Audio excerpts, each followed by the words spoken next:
week 8 of the NFL season, and we've got some good games and storylines for this week. So we'll start out with the early game, Broncos versus Jaguars, 9:30 in the morning, another London game. But I'm going to take the Broncos in this one. This is my very last chance that I'm giving them this season. If they lose this game to the Jaguars, that puts them at 2-6.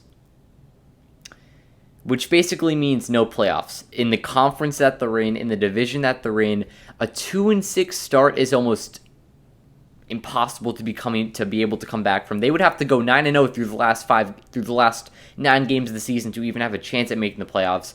But this is, like I said, my last chance that I'm giving them. They're coming off of that loss to the Jets, where Russell Wilson was out. Brett Rypien got the start, but last chance for them to have a possibility of making the playoffs, and I'm going to take that chance on them. Next game, Dolphins-Lions. Full preview on this coming in about an hour or so, but I'm going to take the Dolphins in this one.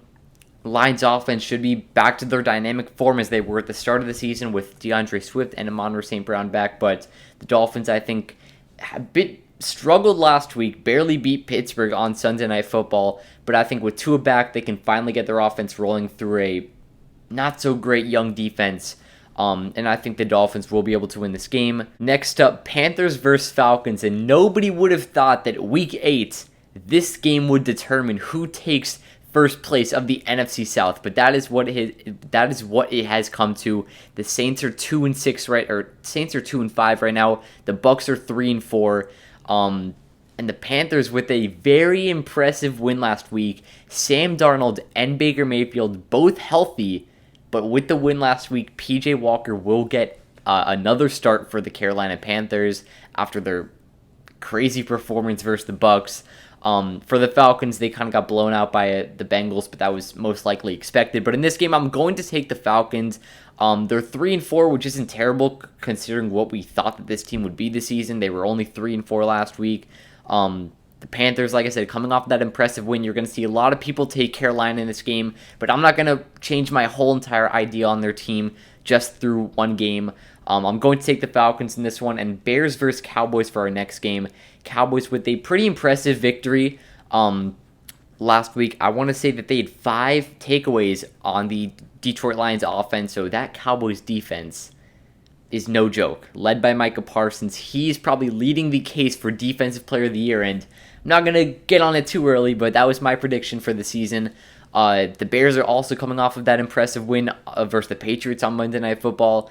But I'm going to take the Cowboys in this game. Sure, the Bears looked pretty nice last week, but Prescott's back. I think that this Cowboys offense should be rolling. And like I said, that defense being no joke, it's been probably the best in the NFL so far this season. Cardinals versus Vikings. I'm not too sure what the spread on this game is, so I don't know if it's an upset or not, but I'm going to take the Cardinals in this one. I think the Vikings could be favored because they're coming off of a bye week and it's in Minnesota. But the Cardinals played on Thursday Night Football in Week 7, so that's basically a mini bye week for them. But I just think the Vikings record, which is 5-1, maybe 5-2, I think it's 5-1 because they had their bye. It's not really what it says. They haven't beat a great team. The best team that they've beaten is probably Green Bay, and they've been 3-4 so far this season, so they haven't proven anything either. So I don't know. I think that their defense can definitely be beaten. They were almost beaten by the Dolphins practice team, basically. So I think against this dynamic Cardinals offense with DeAndre Hopkins back, who played great in his return, I think that the Cardinals will be able to win, maybe pull out an upset. I don't know what the spread is. But next game is the Raiders and Saints. Saints also had a mini bye week. They played on Thursday night last week. The Raiders are coming off of a much-needed win versus the Texans where they barely pulled it out in the fourth quarter. But I'm going to take the Raiders in this game. The Saints, once again, have their injuries. Hey, I think the Saints are going to lose this game. I've been seeing a lot of rumors about the Eagles going after Alvin Kamara. If they lose this game, I'm not sure if they want to go on a sell the house. But I do think that the Raiders will win. I think Winston's out once again. I think Michael Thomas may be out too. The Saints team is not looking great. They're 2-5, and with the loss here, they'd go to 2-6. And to remind you, their first round pick goes to the Eagles. Patriots versus Jets. As much as I want the Patriots to win this game, which is something I thought I'd never be saying, I think that the Jets will win.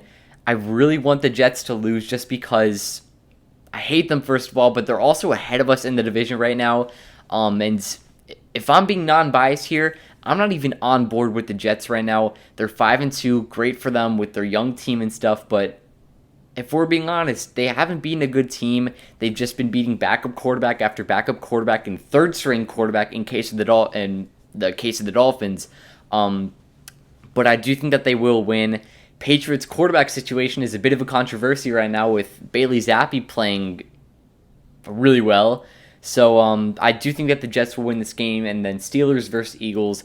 I will say I would love to see the Steelers win this game. It could be a trap game for Philly, but I think that the Eagles will win. Moving on to 8-0, or I think 7-0 on the season it would be. Kind of need them to lose as a Dolphins fan. Obviously, the only undefeated team. Would love for Pittsburgh to do it this week, but it's most likely going to be another Eagles win. Titans versus Texans. This is where one of those exciting storylines comes in. Ryan Tannehill is not traveling with the team. He's out with an ankle or leg injury, whatever it is. Malik Willis will get the first start of his NFL career. The Texans are not a team to sleep on. I usually pick the Texans as my upset of the week, and I wanted to do really badly, but I really think that the Titans shouldn't have a problem. I think this game's in Houston, so I know people would love for it to be in Tennessee for his first start, but I think that the Titans team has a pretty nice surrounding core with a great head coach. They better win this game, and they shouldn't have a problem even winning this game, nor the division with the Colts quarterback situation coming out. But next game, speaking of the Colts, Commanders versus Indianapolis. I'm going to take the Commanders in this game. They impressed me. I'm a fan of this team, and they impressed me with their performance last week versus the Bucs, getting that win. And now with the Colts, like I said, with their quarterback situation, benching Matt Ryan for the rest of the season, Sam Ehlinger will be the starting quarterback for them. I do not like that decision. It's not early in the season, but it's still early to mid-season. It's only week 8 out of an 18-week season. Yeah, 18 weeks. Yeah, okay, 18 weeks. I'm tripping. And you're now benching him for Matt Ryan, who has the experience, has the winning experience. But the Colts haven't been winning games, so I don't really completely blame them. But like I said, the Commanders impressed me last week, and I think that with Taylor Heineke, they look like a way better team. 49ers versus Rams. I know that the 49ers usually tend to always beat the Rams when it comes to the regular season. But I'm going to take the Rams in this one. Kind of want the Rams to win considering that we have their first round pick. But in all honesty, I think that the Rams will finally be able to get their win over the 49ers for the first time in the regular season in like 2 or 3 years, I think. And next game, Giants versus Seahawks. This is probably the game of the week, to be honest. This is the only game this week between two teams that have a winning record. It's not the Packers versus Bills. It's not the Bengals Browns. It's not 49ers Rams. It's the Giants and the Seahawks. The Giants, maybe if somebody told you that, you're not crazy surprised. But the Seahawks were supposed to be a 3, maybe 4 winning team this year. And here they are with a winning record going into week 8. But I've said multiple times, I'm not a big fan of this Giants team, and I'm going to take the Seahawks in this game. This is just like it was my last chance for the Broncos to win.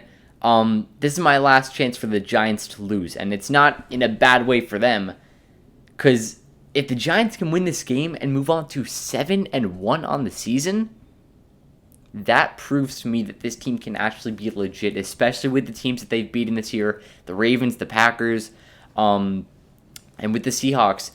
This is mostly a game to see how their defense plays, with the Seahawks offense being pretty legit this season. Shout out to Geno Smith and Pete Carroll for getting this offense rolling. Not sure if DK Metcalf is going to be playing in this game, but at this point it shouldn't even be an issue for Geno Smith, who's been magical this season. I'm going to take Seattle, and if the Giants win, I'm sorry about everything I said. Moving on, Sunday Night Football, Packers-Bills. The Packers have been struggling, lost last week. I'm going to take the Bills. The Bills may not even lose another game this season, which really sucks for me to say, but it should not be a problem for Buffalo to win at home on Sunday Night Football. And for Monday night, Bengals Browns, another storyline here. Jamar Chase not going on IR, but he's expected to be out for the next 4 to 6 weeks, which is going to really suck for this Bengals team. But luckily, first week they play the Browns. Shouldn't be a problem. And I think the Bengals should not have a problem. Said it like 3 times. The Bengals shouldn't have a problem beating the Browns on Monday Night Football. But that will wrap up the predictions for Week 8. I'm looking forward to another great week of football. Had a pretty fun week last week in Week 7. But either way, we'll see you in the next one. Have a great day. Peace.